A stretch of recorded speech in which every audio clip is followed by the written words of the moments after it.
el hecho de que todos hayan participado también en trabajos pedidos por la reconstrucción, etcétera, quiere decir que estaba habiendo una política diferente. Esa política diferente era una modificación que estaba haciendo la autoridad, ¿sí? Y que tenía muchísimas implicaciones. Si no actuaba el gobierno, pues no había manera ni siquiera de recuperar la vivienda en alguna de las zonas en Tepito. Expropiar los inmuebles dañados por el sismo fue una fuente de dimensiones impresionantes que requirió verdaderamente una estrategia en donde buena parte gente del FONAPO nos ayudó para poder resolverlo. ¿Por qué?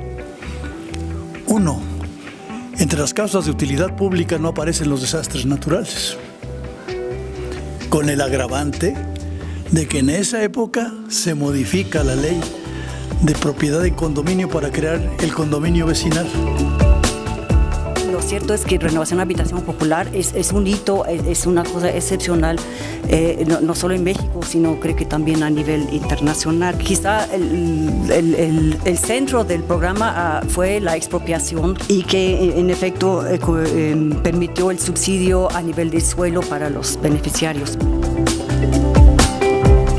Renovación Habitacional Popular surge a partir del 85 y sobre todo lo más importante o el elemento fundamental fue la expropiación de 5.500 predios, que eran 250 hectáreas, y un hecho no solo jurídicamente importante, sino socialmente relevante para poder llevar a cabo este proceso de reconstrucción.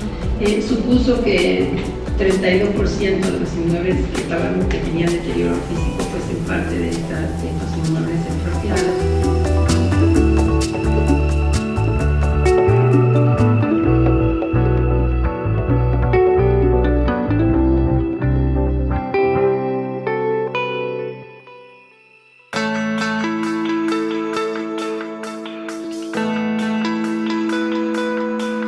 El movimiento ciudadano producido por el terremoto, al final también traería consigo múltiples cambios y políticas públicas y transformaciones democráticas, es decir, la legislación con la que hoy cuenta la ciudad, su régimen político autónomo aún inacabado, por supuesto también implicando un cambio de relación entre la ciudadanía y el gobierno de la ciudad.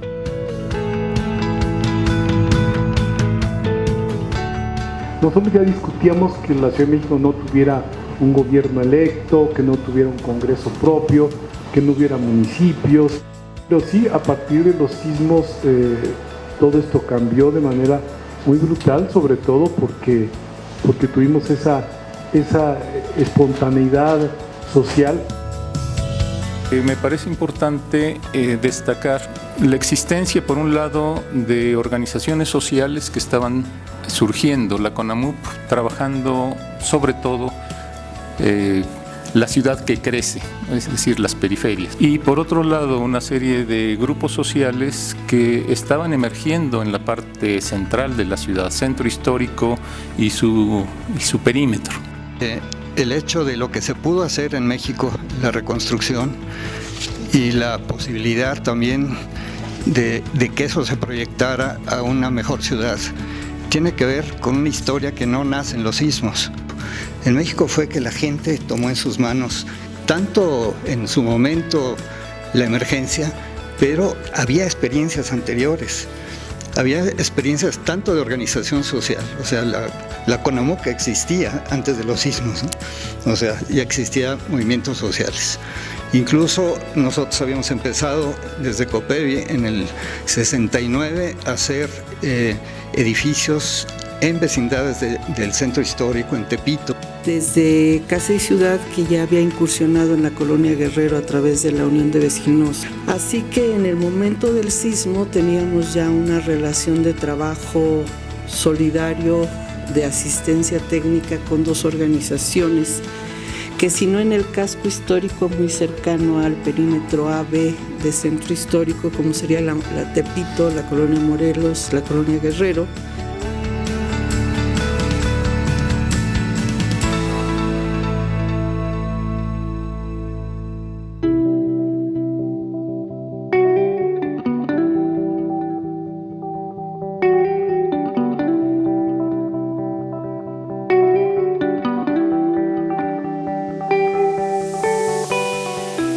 En muchos sentidos creo que ha habido un avance considerable en estos 30 años en la ciudad. Algunas cuestiones se han generado desde el gobierno de la ciudad, indudablemente. Todo el tema de rehacer la infraestructura del centro histórico, a veces se nos olvida ese esfuerzo monumental que representó volver a hacer las calles, volver a hacer los drenajes, volver a hacer todas las redes. Y yo creo que la actuación del sismo tiene una característica: ante la emergencia los mexicanos siempre respondemos bien.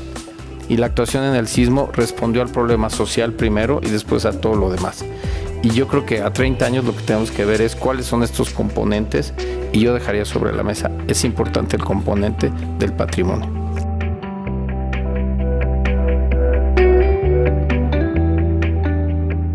Merece destacarse el esfuerzo que ha realizado la Universidad Nacional Autónoma de México en el sentido de una fuerte inversión y conservación de los predios patrimoniales que están bajo su custodia, no solamente desde el punto de vista del mantenimiento de los mismos, sino también de la oferta cultural que es para el conjunto de la ciudadanía.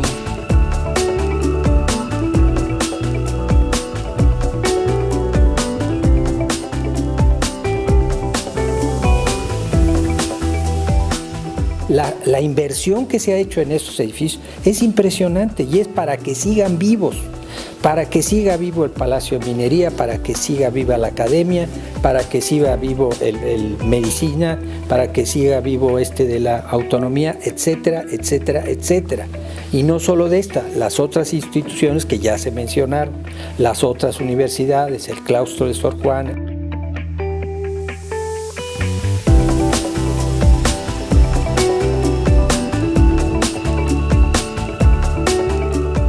Me parece que hay que tratar también el concepto de el valor patrimonial.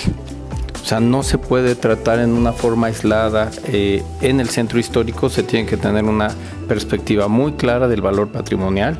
Y yo podría decir que desde hace 30 años o más, la sectorización del centro ha sido perfectamente clara y sigue siendo.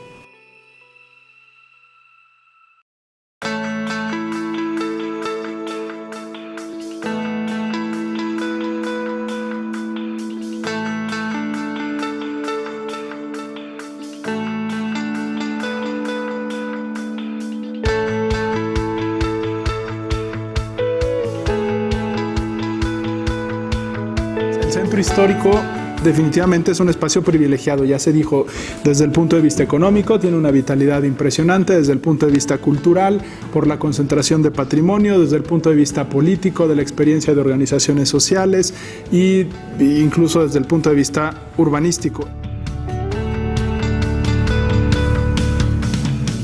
Entonces yo creo que hay que entender que está cambiando bastante más rápido de lo que nos imaginamos, sigue siendo una potencia comercial y también es importantísimo como lugar de industria, o sea, de manufactura. El sismo pienso que es síntesis, pero también como un detonador de grandes transformaciones. Este resurgimiento es con creatividad y con fortaleza, en infraestructura, en apertura de espacios públicos.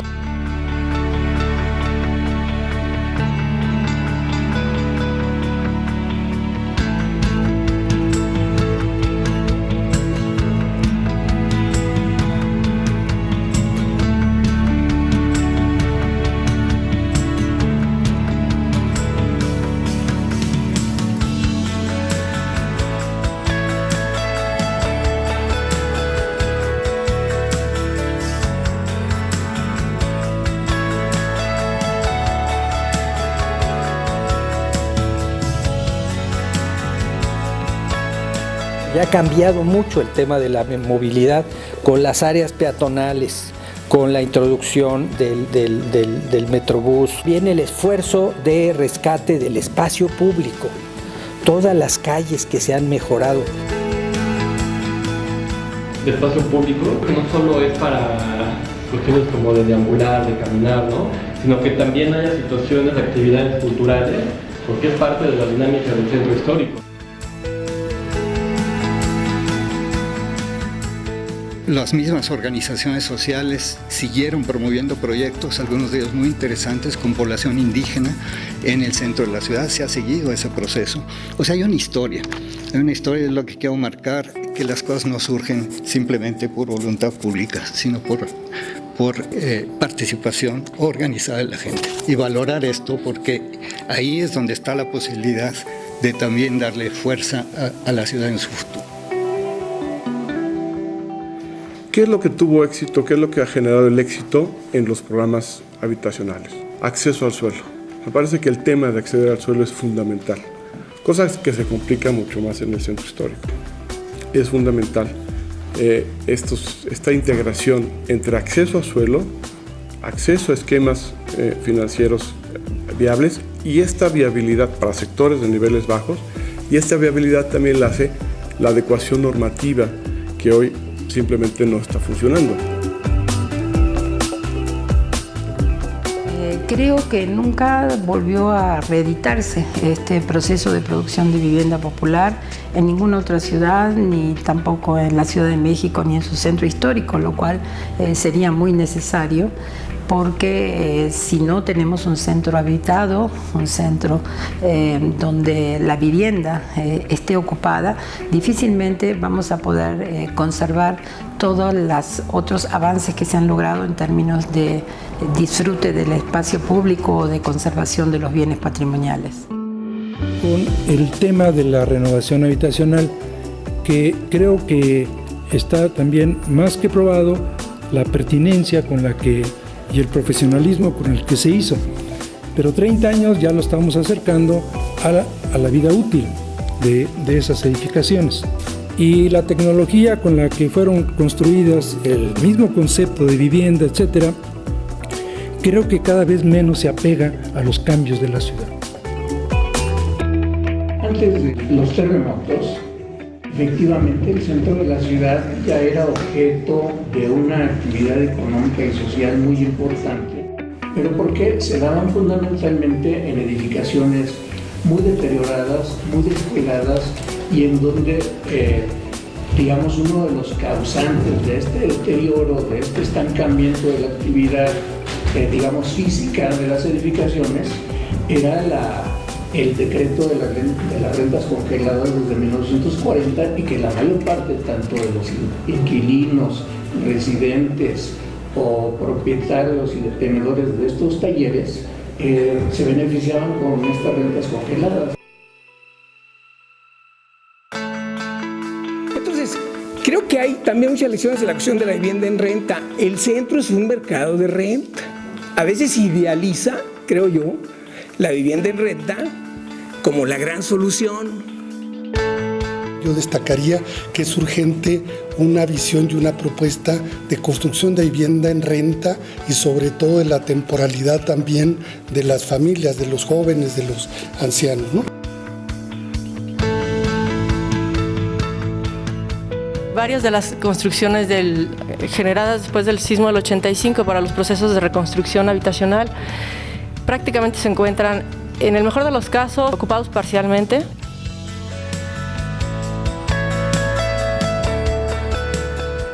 También ha habido esfuerzos del sector privado, también ha habido ocupación y renovación de inmuebles muy notables, iniciativas muy importantes. Nosotros empezamos a trabajar en el 2001 con el proyecto de rescate del centro histórico, que el enfoque que se le dio más que rescate fue revitalización. Ha regresado la gente a vivir, hay nuevos comercios, nuevos hoteles, más formas de entretenimiento. pero por otro lado la Fundación también trabajando con la comunidad para recuperar el tejido social de tal manera que se vuelva habitable y más amable. El centro histórico es un ente vivo y pues tienes que tenerlo en forma, tienes que tener nuevos proyectos, nuevas ideas. Hay un aspecto importante de trabajar hacia el futuro, con una mirada estratégica sobre el centro histórico, y hay que destacar los programas parciales. Ahí está una cantidad enorme de recuperaciones de esas iniciativas sociales, de recuperaciones de estas experiencias que hizo el gobierno de la ciudad con la reconstrucción, y de iniciativas y de propuestas que hoy están vigentes todavía en la normatividad del Distrito Federal y en el centro histórico. Son todavía asignaturas pendientes en el centro histórico el rescate del Zócalo. El Zócalo es el centro del centro de la ciudad capital y el centro del país. Y se intentó hacer un proyecto de rescate del centro histórico. En este momento es la zona más deteriorada, menos atendida y más mal utilizada, por lo menos de la ciudad, sino que es del país. La peatonalización de Madero creo que es uno de los éxitos más rotundos y más visibles de las acciones en el centro histórico. Sin embargo, desde mi punto de vista es un proyecto inacabado. El proyecto real era juntar el Zócalo con la Alameda y peatonalizar tanto Madero como 5 de Mayo y meter un deprimido en el eje central para realmente peatonalizar Bellas Artes y llegarlo hasta el final. ¿Qué hacer en el futuro? Creo que no solo debemos enfrentar retos de tipo tecnológico, de conservación del patrimonio o de recuperación de espacios públicos, sino que debemos tratar de construir una nueva relación entre gobierno y ciudadanía, una relación que esté sustentada en una gobernanza democrática que permita que las políticas que se diseñan para este espacio fundamental de la ciudad tengan muchísimos mejores resultados en términos de generar condiciones de habitabilidad, sobre todo para los sectores populares que son los que tienen mayor arraigo en esta zona de la ciudad.